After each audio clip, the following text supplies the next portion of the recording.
Movie की शुरुआत होती है एक आदमी से जो अपने परिवार को लेकर कहीं जा रहा होता है। इस आदमी का नाम फ्रांसिस होता है। इसके साथ इसकी पत्नी आइरिस और दो बेटे जोस एंड लूकस होते हैं। ये पूरा परिवार किसी टेंशन में दिखाई देता है। यहाँ पे फ्रांसिस अपने पुराने घर जिसको फार्म हाउस बोलते हैं वहां पर पहुंचता है। वो काफी डरा हुआ लगता है और हाथ में कोई मारने का हथियार लेकर वो घर के अंदर घुसता है। ऐसा लगता है जैसे इस घर को देखकर उसे बहुत ज्यादा डर लग रहा है। वो एक रूम में जाता है जहाँ पर एक आदमी मरा हुआ मिलता है। उसके हाथ पे एक गन होती है, यानी कि उसने अपने आप को खुद ही शूट किया है। दरअसल ये आदमी और कोई नहीं बल्कि फ्रांसिस का पिता ही है। इस आदमी की हाथ की नसों को देखकर ये लगता है कि ये आदमी किसी बीमारी से ग्रसित है। फ्रांसिस उसके पास जाता है और उसकी गन उठा लेता है और उसके हाथ में पहनी हुई घड़ी को भी ले लेता है और उसके बाद वो बाहर आ जाता है। बाहर उसे एक औरत दिखाई देती है जो कि बहुत बुरी हालत में होती है। ये औरत और कोई नहीं बल्कि फ्रांसिस की माँ होती है जो कि अपने आधे शरीर में टूटकर गिर जाती है और सॉरी बोलते बोलते फ्रांसिस के पास आती रहती है। जब फ्रांसिस की माँ उसे खाने ही वाली होती है तो फ्रांसिस अपनी गन उठाकर उसे शूट कर देता है। उसके बाद ये अपने माता पिता की डेड बॉडी को कबर खोदकर गाड़ देता है। उसके बाद ये यहाँ पर लगे हुए हैंडपंप से एक गिलास में पानी निकालता है और डरते हुए उस पानी को पीता है। उसकी फैमिली दूर खड़ी होकर उसे देखती रहती है। फिर वो इशारा करता है कि पानी सेफ है तो जॉस और लूकस जाकर जल्दी से पानी पीते हैं। लेकिन ये देखकर ऐसा लगता है कि इसकी पत्नी बिल्कुल भी खुश नहीं हुई और वो अंदर चली जाती है। फ्रांसिस अपने पिता की लाई हुई घड़ी को देखता है और उसे पानी से साफ करता है। जॉस को पास में एक घर दिखाई देता है तो वो अपने पिता से बोलता है कि हमें वहां जाकर देखना चाहिए, शायद हमें वहां कुछ मिल सके। फिर वो दोनों वहां चले जाते हैं। यहाँ पर हम देखते हैं कि फ्रांसिस ने उस घड़ी को अपने हाथ में पहन लिया है। वो इस घर में पहुंचते हैं जो कि किसी गैरेज टाइप का लगता है।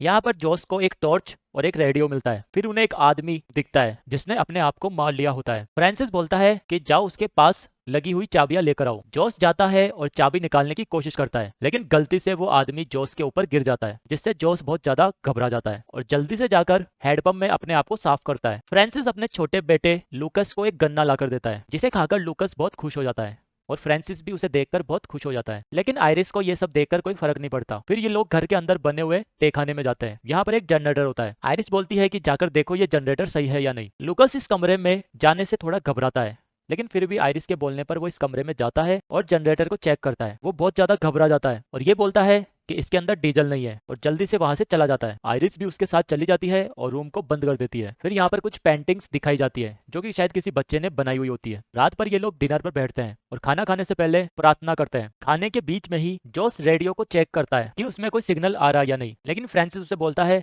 कि पहले खाना खाओ उसके बाद देखना। फिर ये लोग खाना खाते हैं और आइरिस बोलती है कि आज तो हम खाना खा रहे हैं लेकिन कल के लिए कुछ नहीं है, कल के खाने का क्या। फ्रांसिस जवाब देता है कि कल भी कुछ ना कुछ हो जाएगा। फिर वो बोलती है कि उसे यहाँ नहीं रहना, उन्हें कोई कैंप ढूंढना चाहिए जो कि नॉर्थ साइड में है क्योंकि वहां पर काफी सारे सर्वाइवर्स रह रहे हैं, इसलिए वे लोग वहां पर जाकर उनके साथ अच्छे से रह सकते हैं। लेकिन फ्रांसिस मना कर देता है और बोलता है कि बाहर खतरा है और उनका यहाँ से बाहर जाना सेफ नहीं है। फिर जोस बताता है कि मेरे बहुत सारे दोस्त भी नॉर्थ की तरफ गए हैं और वहां पर सब कुछ सेफ है। लुकास भी बोलता है कि उसे भी अपने दोस्तों की याद आ रही है और उसे यहाँ नहीं रहना, लेकिन फ्रांसिस मना कर देता है। रात को जोस अपने मोबाइल से अपनी गर्लफ्रेंड को मैसेज करता है लेकिन मोबाइल में कोई नेटवर्क नहीं होते। फिर वो अपनी गर्लफ्रेंड के साथ अपनी फोटोज देखता है और अपनी गर्लफ्रेंड को याद करता है और तभी उसके मोबाइल की बैटरी लो हो जाती है और हम देखते हैं कि फ्रांसिस बालकनी से जोस को देख रहा होता है। रात को फ्रांसिस को सोते हुए एक सपना आता है जिसमें उसे डरावने तरीके से अपने पिता दिखाई देते हैं जिससे वो डर कर उड़ जाता है और आइरिस के गले लग जाता है। सुबह ये लोग उठते हैं और आइरिस यहाँ से जाने का बोलती है। फ्रांसिस बोलता है कि हमें यहाँ से नहीं जाना चाहिए क्योंकि यहाँ पर सब कुछ सेफ है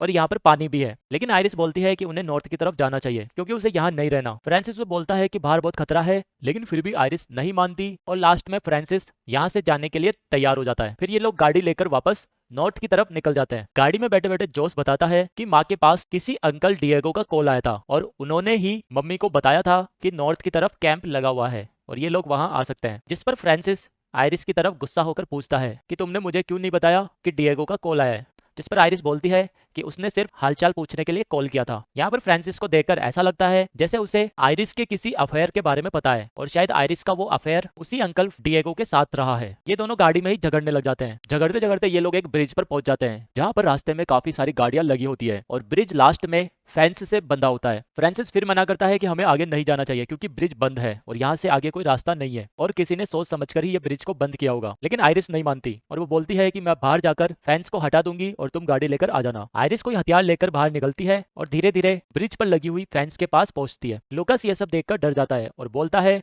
कि पापा मम्मा को कुछ होगा तो नहीं, जिस पर फ्रांसिस बोलता है कि नहीं मम्मा को कुछ नहीं होगा। फिर आइरिस आगे जाकर फैंस को हटाने की कोशिश करती है और वहां पर लगे तारों को अपने हथियार से काटने की कोशिश करती है। तभी उसके पीछे से एक अजीब सा आदमी आ जाता है जिसे देखकर ऐसा लगता है कि ये इन्फेक्टेड है, जो कि ज़ॉम्बीज की तरह बिहेव करता है और इन्फेक्टेड होता है।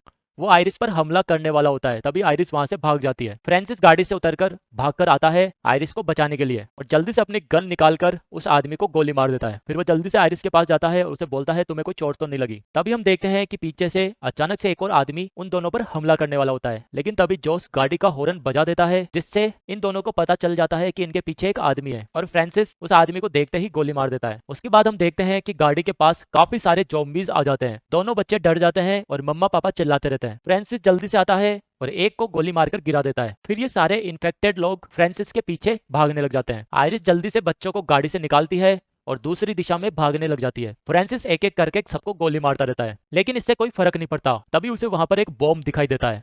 वो उस बॉम्ब को उठाता है और गाड़ियों के पीछे से वापस उसी दिशा में भागने लग जाता है। फिर वो एक गाड़ी पर गिर जाता है और ये सारे ज़ॉम्बीज उसके पैरों को पकड़ लेते हैं। वो कैसे जैसे करके अपने आप को छुड़वाता है और गाड़ियों की कतार के लास्ट में जाकर उन ज़ॉम्बीज के आने से पहले उस बॉम्ब को उनके ऊपर फेंक देता है, जिससे ये सारे ज़ॉम्बीज एक साथ फटकर मर जाते हैं। और फ्रांसिस ये सब देखकर काफी ज्यादा डर जाता है। फिर ये पूरा परिवार पैदल पैदल ही वापस फार्म हाउस पर आ जाता है और फ्रांसिस आयरिस से बोलता है कि मैंने तुम्हें मना किया था, पर फिर भी तुमने मेरी बात नहीं मानी। और उसके बाद ये दोनों घर के अंदर चले जाते हैं। 2 हफ्ते बीत जाते हैं और फ्रांसिस वापस उस ब्रिज पर आता है। वो अपनी गाड़ी को स्टार्ट करने की कोशिश करता है। कुछ देर बाद उसकी गाड़ी स्टार्ट हो जाती है, लेकिन वो गाड़ी को वापस ले जाने की बजाय कुछ और ही सोचता है। और जब वो घर पर वापस आता है तो हम देखते हैं कि वो कुछ और ही अपने साथ लेकर आया है। वो अपने साथ टंकियों में भर के काफी सारा डीजल लेकर आया होता है। उसकी पत्नी उससे पूछती है कि वैन का क्या हुआ, तो फ्रांसिस जवाब देता है कि वैन खराब हो चुकी है। ये सब देखकर ऐसा लगता है कि फ्रांसिस उस वैन को चलाकर नहीं लाना चाहता, ताकि उसकी पत्नी उसे वापस नॉर्थ की तरफ जाने का ना बोल सके। फिर फ्रांसिस वापस उस तहखाने में आता है और वहां आते ही उसे अपने पिता का डरावना चेहरा दिखाई देता है, जिसको देखकर ऐसा लगता है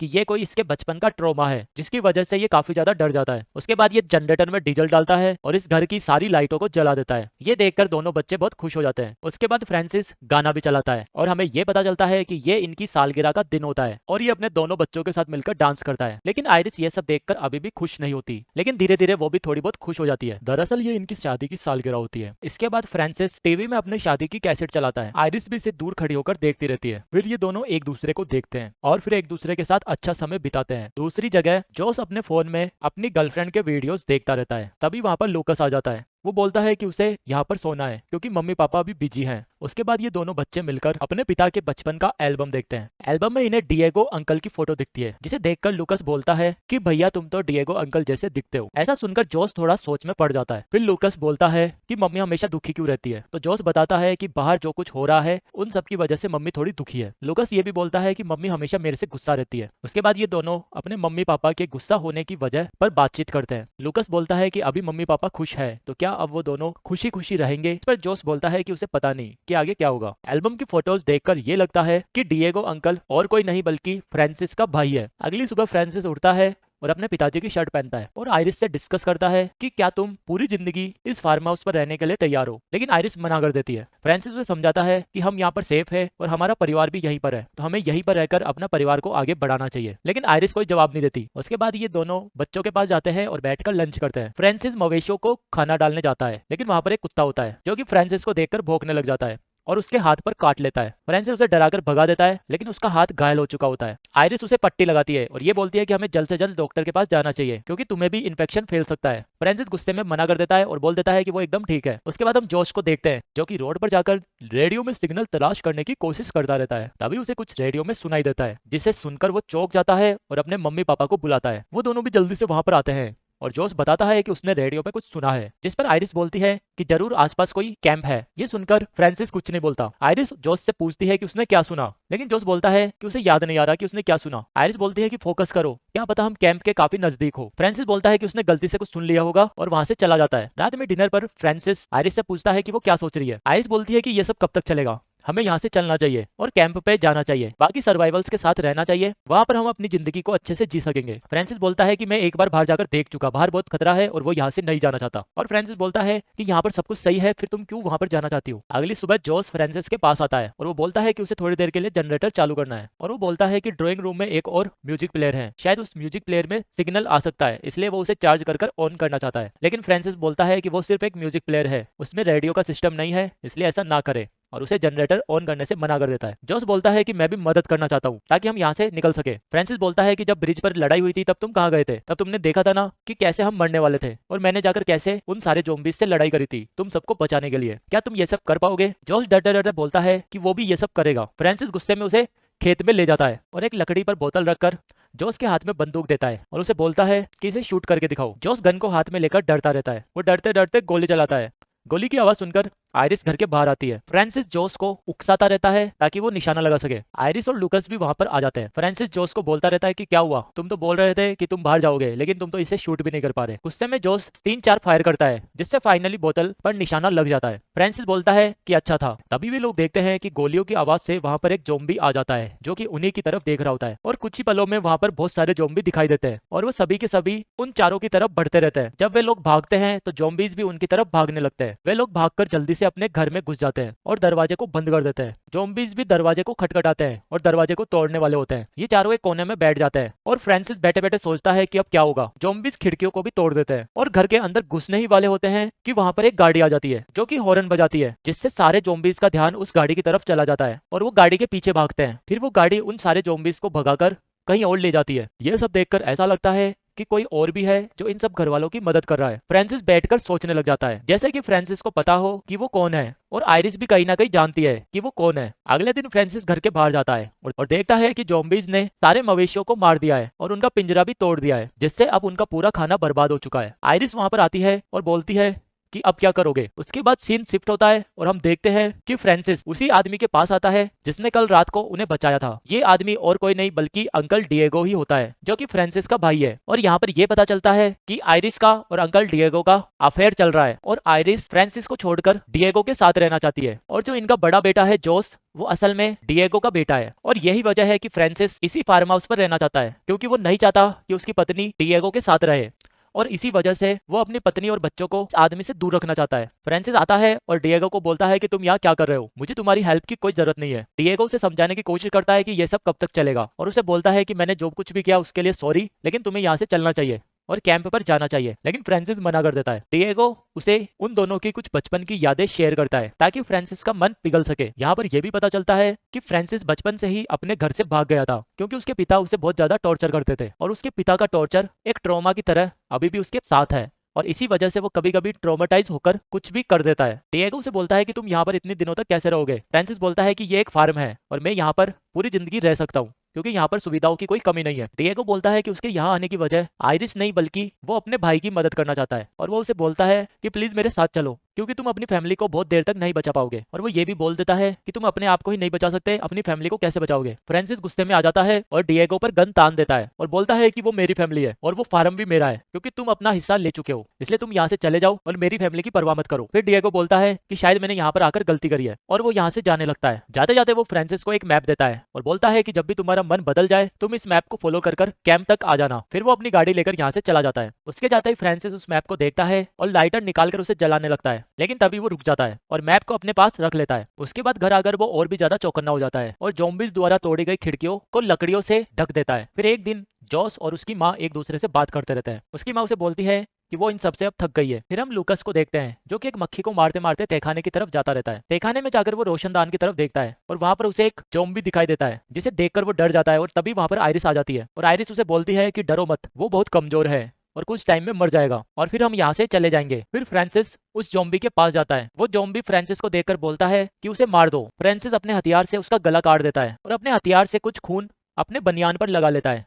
फिर वो वापस घर पर आता है और पूरे परिवार को उस ज़ॉम्बी का सर दिखाता है। आयरिस बोलती है कि क्या हुआ, तो फ्रांसिस ये बोलता है कि यहाँ आसपास बहुत सारे ज़ॉम्बीज हैं जिन्होंने उस पर हमला किया था और वो कैसे जैसे करके उन सबसे बचकर यहाँ तक आया है। यानी कि वो आयरिस को ये दिखाना चाहता है कि अभी भी खतरा टला नहीं है और आसपास काफी सारे ज़ॉम्बीज हैं ताकि आयरिस यहाँ से जाने का ना सोचे। फिर वो अपने कमरे में जाता है और बाथरूम में जाकर नहाने लग जाता है। तभी वहां पर जोस आता है जो कि उसके कपड़ों में पड़े हुए मैप को देख लेता है। फ्रांसिस को भी पता चल जाता है कि जोस ने मैप को देख लिया है और वो कुछ विचार करता है। फिर थोड़ी देर बाद वो जनरेटर चालू करता है और पूरे परिवार को बोलता है कि आज क्रिसमस है, इसलिए हम आज क्रिसमस सेलिब्रेट करेंगे। आयरिस बोलती है कि आज क्रिसमस नहीं है क्योंकि अभी सितंबर ही चल रहा है। फ्रांसिस बोलता है कि जरूरी नहीं क्रिसमस दिसंबर में ही आए, हम अपने हिसाब से क्रिसमस मनाएंगे और हम आज ही क्रिसमस सेलिब्रेट करेंगे। फ्रांसिस ऐसा इसलिए करता है ताकि वो अपने परिवार को थोड़ा खुश कर सके। और उसकी मेन वजह ये होती है कि वो नहीं चाहता कि उसका परिवार यहाँ से बाहर जाने का सोचे। फिर वो डिनर पर बैठते हैं और प्रार्थना करते हैं। आयरिस अभी भी उदास रहती है क्योंकि उसे यहाँ से बाहर जाना है। वो कुछ बात करते रहते हैं। तभी जोस बोलता है कि उसने अपने पिता के पास एक मैप देखा है। फ्रांसिस बोलता है कि उसके पास कोई मैप नहीं है। ये सब सुनकर आयरिस बोलती है कि वो मैप मुझे दे दो क्योंकि उसे यहाँ से जाना है। फ्रांसिस भी काफी गुस्से में आ जाता है और वो मना करता रहता है कि उन्हें यहाँ से नहीं जाना चाहिए क्योंकि बाहर खतरा है। जिस पर आयरिस और फ्रांसिस की लड़ाई हो जाती है। लड़ाई लड़ाई में वो अपने बच्चों को बताता है कि तुम्हारी माँ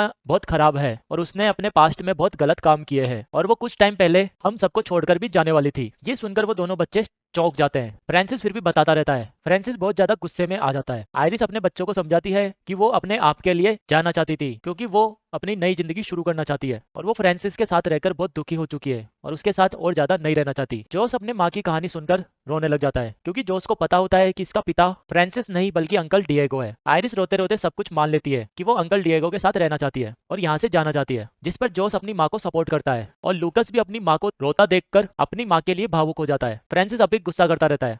फ्रांसिस का गुस्सा देखकर दोनों बच्चे डर जाते हैं। फिर फ्रांसिस अपनी जेब में से मैप निकालता है और उसे जला देता है। आयरिस उसे रोकने की कोशिश करती है लेकिन वो फिर भी नहीं मानता और मैप को पूरी तरह जला देता है। फिर आयरिस गुस्से में वहां से चली जाती है। फ्रांसिस वापस खाने पर बैठता है और दोनों बच्चों को बोलता है कि खाना खा लो। यहाँ पर दोनों बच्चे फ्रांसिस को ये बोलते हैं कि आपने मैप क्यों जलाया क्योंकि उसकी वजह से हम यहाँ से जा सकते थे। अगले दिन फ्रांसिस मेन दरवाजे के पीछे भी बहुत बड़ी लकड़ी लगा देता है ताकि कोई भी बाहर से अंदर ना आ सके और वो उन सबको बोलता है कि बाहर बहुत खतरा है। जिस पर जोस और फ्रांसिस की थोड़ी बहस होती है क्योंकि जोस भी बाहर जाना चाहता है और वो बोलता है कि बाहर ऐसा कुछ नहीं है क्योंकि उन्होंने काफी दिनों से किसी भी जोम्बी को नहीं देखा है। लेकिन फ्रांसिस फिर भी बोलता है कि बाहर बहुत खतरा है और वो गुस्से में जोस को थप्पड़ मार देता है। तभी दरवाजे पर कोई खटखट करता है और वो आदमी बाहर से बोलता है कि वो इन्फेक्टेड नहीं है, बस उसे थोड़ी चोट लगी है और वो एक फौज का सिपाही है, उसे अंदर आने दिया जाए, उसे हेल्प की जरूरत होती है। फ्रांसिस उसे बोलता है कि तुम यहाँ से चले जाओ, यहाँ पर कोई हेल्प नहीं है, हम तुम्हारी कोई हेल्प नहीं कर सकते। लेकिन फिर भी जोस आगे जाकर दरवाजा खोल देता है और वो सिपाही घर के अंदर आ जाता है। आयरिस जाकर उसे संभालती है। वो बहुत घायल होता है। वो बोलता है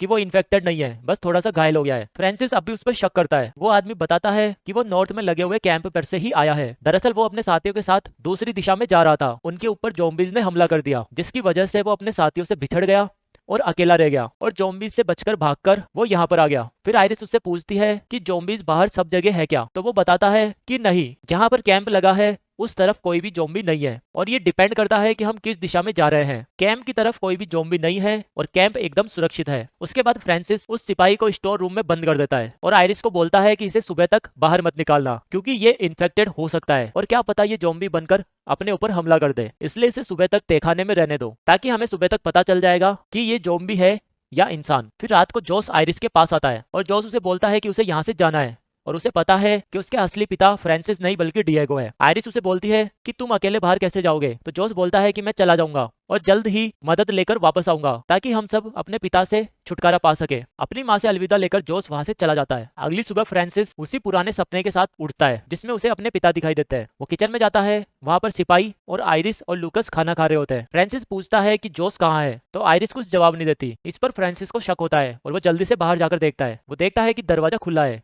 और जोस यहाँ से चला गया है। फिर फ्रांसिस थोड़ा सा विचार करता है और एक हथौड़ा उठाकर वापस किचन की तरफ जाता है। वहां जाकर वो सीधा उस हथौड़े से सिपाही के सिर पर मारता है जिससे सिपाही वहीं के वहीं मर जाता है और वो गुस्से में अपनी पत्नी और लूकस की तरफ जाता है और हथौड़े से अपनी पत्नी के सर पर मारकर अपनी पत्नी को बेहोश कर देता है। फिर उसकी पत्नी उठती है और देखती है कि वो और लूकस तहखाने में बंद है। फ्रांसिस उस सिपाही की बॉडी के पास रखा हुआ खाना खाता है और बाहर उस कुत्ते को देखता है। उस कुत्ते को देखकर वो कुछ विचार करता है और फिर स्टोर रूम में आता है। वो यहाँ पर कुत्ते का मांस लेकर आया होता है और उन दोनों को बोलता है कि मैं तुम्हारे लिए इतना अच्छा खाना लेकर आया हूँ, इसे खा लो। वो दोनों खाना खाने से मना कर देते हैं और वो दोनों बोलते हैं कि उन्हें यहाँ से जाना है। फ्रांसिस उन्हें डराता रहता है और बोलता रहता है कि खाना खा लो, मैं तुम्हें यहाँ से नहीं जाने दूंगा। आयरिस को एक चाकू दिखता है और वो फ्रांसिस के पीछे उस चाकू को उठाने की कोशिश करती है, लेकिन फ्रांसिस को इसका पता चल जाता है और वो जाकर उस चाकू को उठा लेता है और वहां से चला जाता है। उसकी पत्नी रोशनदान की तरफ जाकर वहां पर लगी लकड़ियों को हटाने की कोशिश करती है ताकि वो यहाँ से भाग सके, लेकिन वो गिर जाती है और उसे चोट लग जाती है। फिर लूकस को एक आइडिया आता है। लूकस अपनी माँ से बोलता है कि मैं चोट लगने की एक्टिंग करूंगा और जब पापा यहाँ पर आए तब आप उन पर हमला करना ताकि हम यहाँ से भाग सके, और वो ऐसा ही करता है। फ्रांसिस जल्दी से भागकर उसके पास आता है और आयरिस पीछे से फ्रांसिस पर हमला कर देती है और वो दोनों जल्दी से भाग जाते हैं। फ्रांसिस आयरिस पर गोली चलाता है लेकिन वो दरवाजा बंद कर यहाँ से भाग जाते हैं। फिर फ्रांसिस को तहखाने में वापस उसी बुरे सपने का एहसास होता है जिसमें उसे अपने पिता दिखाई देते हैं और वो वापस ट्रोमा में चला जाता है और काफी डर जाता है। आयरिस किचन में जाकर टॉर्च और अपना बैग लेकर घर के दरवाजे को खोलती है और अपने बेटे लूकस को दिलासा देती है कि सब कुछ ठीक होगा और अपना बैग और लूकस को लेकर बाहर चली जाती है। बाहर जाते ही उसे एक ज़ॉम्बी दिखता है जो कि असल में डिएगो ही होता है। वो ये बोलता रहता है कि यहाँ से भाग जाओ और उनकी तरफ भी बढ़ता रहता है। वो आयरिस को बोलता है कि प्लीज भाग जाओ, मैं तुम्हें मार दूंगा, क्योंकि वो एक ज़ॉम्बी बन चुका होता है। फिर वो आयरिस की तरफ भागता है। आयरिस और लूकस घर के अंदर भाग जाते हैं। वो भी उनके पीछे पीछे आ जाता है और आयरिस का पीछा करता है। वो आयरिस को पकड़ लेता है और उसे काटने वाला होता है। आयरिस और उसकी थोड़ी झड़प होती है। फिर लूकस वहां आता है और टॉर्च की रोशनी करके उस डिएगो के ज़ॉम्बी को अपने पीछे ले जाता है, जिससे आयरिस बच जाती है। लेकिन वो ज़ॉम्बी लूकस को काट लेता है, लेकिन आयरिस आकर डिएगो को पीछे धकेल देती है। आयरिस और डिएगो की झड़प चलती रहती है और उधर तहखाने में फ्रांसिस ये सब सुनकर दरवाजे को तोड़ने की कोशिश करता रहता है। फाइनली वो दरवाजे को तोड़कर बाहर आता है और डिएगो के ज़ॉम्बी को सर पर वार करके बहुत बुरी तरीके से मार देता है। आयरिस चुपचाप खड़ी होकर ये सब देखती रहती है। फिर फ्रांसिस आयरिस को बोलता है कि तुम्हें मुझसे इतनी नफरत है तो तुम मुझे मार दो, और वो उसे अपनी गन देता है। लेकिन आयरिस कुछ नहीं कहती और चुपचाप खड़ी रहती है। तभी लूकस वहां पर आता है और वो बोलता है कि ज़ॉम्बी ने उसे हाथ पर काट लिया है। आयरिस जल्दी से उसके पास जाती है और उसका घाव देखती है जो कि धीरे धीरे पूरे शरीर में फैलता रहता है। आयरिस जल्दी से उसके हाथ पर पट्टी बांधती है। फ्रांसिस अपने बेटे को ऐसे देखकर एक कोने में बैठ जाता है। आयरिस अपने बेटे को बोलती है कि डरना मत, कुछ नहीं होगा, क्योंकि वो अपने बेटे का हाथ काटने वाली होती है ताकि वो इन्फेक्शन उसके पूरे शरीर में ना फैल सके। वो अपने बेटे के मुंह में कपड़ा डालती है और उसके हाथ को काट देती है। ये देखकर फ्रांसिस बहुत ज्यादा डर जाता है, क्योंकि ये सब देखकर उसे अपने बचपन के दिन याद आते रहते हैं, क्योंकि उसके पिता भी उसे इसी तरह से मारते थे। फिर आयरिस बोलती है कि हमें जल्दी से लूकस को डॉक्टर के पास लेकर जाना पड़ेगा, वरना ये मर जाएगा। फ्रांसिस बोलता है कि मैं जल्दी से वैन लेकर आता हूँ, और वो वैन लेने के लिए यहाँ से निकल जाता है। आयरिस लूकस को दिलासा देती रहती है कि सब कुछ ठीक हो जाएगा, क्योंकि लूकस को बहुत ज्यादा दर्द हो रहा होता है। फ्रांसिस जल्दी से ब्रिज पर जाता है और उस वैन के पास पहुंचता है। तभी वहां पर हमें जोस दिखाई देता है जो कि गन ताने हुए खड़ा होता है। वो फ्रांसिस को देखता है और उसे लगता है कि वो एक ज़ॉम्बी बन चुके हैं, क्योंकि फ्रांसिस पूरी तरह से खून में होता है। फ्रांसिस धीरे धीरे जोस बोलता है। फ्रांसिस जोस को बताने की कोशिश करता है कि वो एकदम सही है, लेकिन जोस हड़बड़ाकर गोली चला देता है जो कि फ्रांसिस को लग जाती है। फिर जोस उसके पास आता है और रोने लग जाता है। फ्रांसिस उसे बोलता है कि जल्दी से वैन लेकर अपने घर जाओ, क्योंकि लूकस बीमार है और उसे जल्दी से हॉस्पिटल लेकर जाना पड़ेगा। ये कहकर वो मर जाता है। जोस रोता रहता है। उसके बाद वो वैन में बैठता है और वैन को स्टार्ट कर यहाँ से चला जाता है। लास्ट सीन में हम देखते हैं कि आयरिस और लूकस वहीं पर बैठे रहते हैं और गाड़ी की रोशनी उनकी आंखों पर पड़ती है। इससे ये पता चलता है कि जोस वहां पर आ गया है और अब ये तीनों यहाँ से बाहर जा पाएंगे। और इसी के साथ इस मूवी का एंड हो जाता है। तो गाइज आई होप आपको ये मूवी की स्टोरी पसंद आई होगी। अगर आपके कुछ भी डाउट्स हो तो आप कमेंट सेक्शन में बता सकते हैं। मिलते हैं जल्दी गाइज नेक्स्ट मूवी की स्टोरी के साथ। तब तक के लिए बाय बाय, टेक केयर।